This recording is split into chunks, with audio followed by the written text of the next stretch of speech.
Hi everyone, Comic Reviewer here. This time reviewing on the 2002 Ghibli film The Cat Returns. Now, as you know, The Cat Returns is meant to be a spin-off of the Ghibli and manga story Whisper of the Heart, as well as being the second sort of story based on Aoi Haragami. Now, originally, Cat Returns was meant to be a direct-to-video movie until being changed to a sort of cinematic movie, which I can see where the sort of writing team got the idea, like with Toshio Saki being impressed with the director's storyboards, and it kind of explains why the movie was 75 minutes. Now, the premise of the story is meant to feature Haru, who is meant to be this quiet, shy, a bit clumsy, at the same time a bit of a screw-up. She mainly goes to school, basically her life sort of being like an endless kind of hit-and-miss run.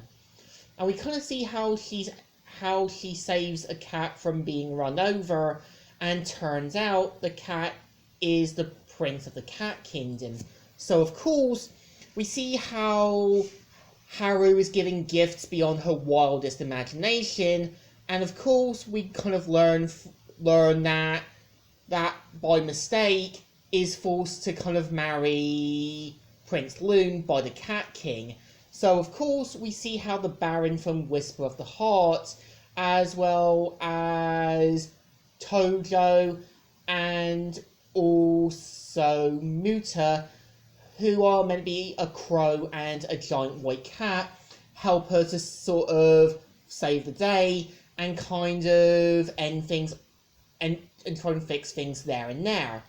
Now, the film, I would say, is a little quick and really could have focused a lot more.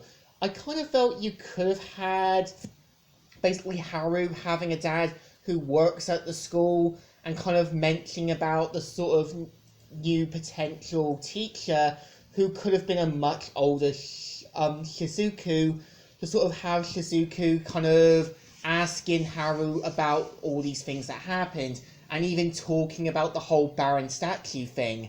And when she kind of tells her about the adventure, you could have had it that Shizuku is amazed that her story is actually coming to life.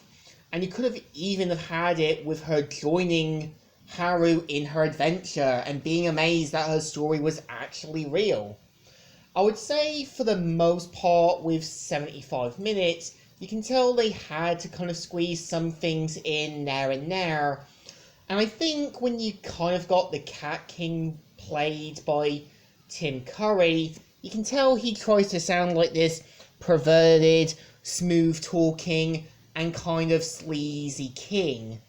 And I think for the most part, I would say Hannah Hathaway does kind of play perfectly Haru well, as she kind of sounds like this ditzy airhead. She kind of gets herself in situations that she's not going to get out of and needs people to help cover for her. And I think when you kind of got Gary Liu sort of voicing the Baron again, you can tell he tries to sound like this sophisticated, kind of good-hearted gentleman character. And I think when you kind of got Haru's friend Hirorami, you can tell she's that friend you had who was a bit more gossipal, a bit more like added in there to kind of be Haru's friend. I think they could have done also more with Haru's potential love interest. Like, you could have had it with the much older Shizuku mentioning about how she fell in love as well, and because of different opinions, to tell Haru not to make the same mistake she made, as they could have built more around this. And I also feel when you've kind of got the Cat Kingdom, you can tell they make it like this cat sort of kingdom-like city, and we kind of see how like Yuki is a bit more fearful of the Cat King. And I think Yuki's character does work, but I think there was a lot more build-up they could have done with her. and the same with Haru when she does enter the Cat Kingdom.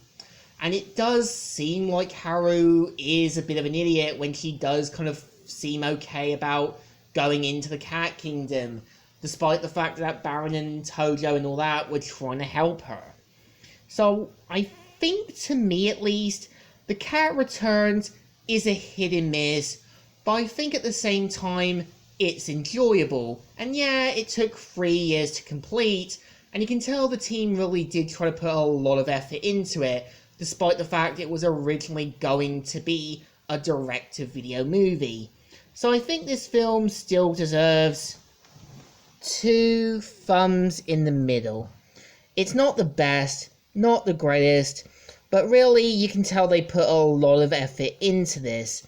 So, Comic Reviewer here, signing out.